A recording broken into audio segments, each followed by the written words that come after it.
ఓం నమ శివాయ. అందరికీ నా ఛానల్కి స్వాగతం.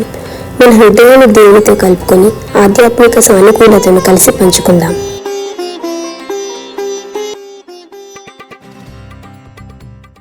పురాణాల ప్రకారం చాలా ఏళ్ల ముందు ఒక శక్తివంతుడైన రాక్షసుడు ఉండేవాడు. అతని పేరు హిరణ్యకశపుడు. అతను ఘోరమైన తపస్సు చేసి ఒక గొప్ప వరం పొందాడు.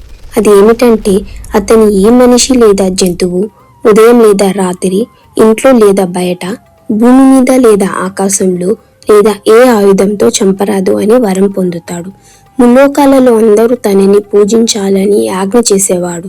తన సొంత కుమారుడైన ప్రహ్లాదుడు మాత్రం గొప్ప విష్ణుదేవుని భక్తుడు. ఎల్లవేళలా ఓం నమో నారాయణ అని మంత్రం జపిస్తూ ఉండేవాడు. హిరణ్యకశపుడికి చాలా కోపం వచ్చేది.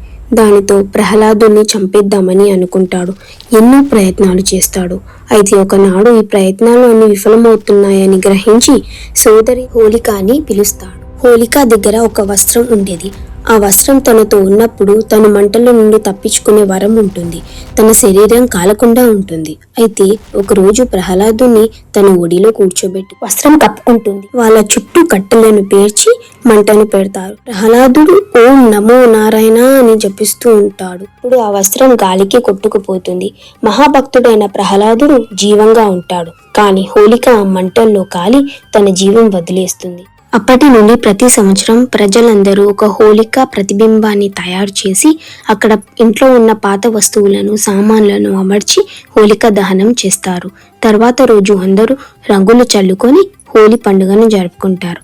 ఇది హోలీ పండుగ అసలు కథ. నమః శివాయ. Thanks for watching the video. Please subscribe.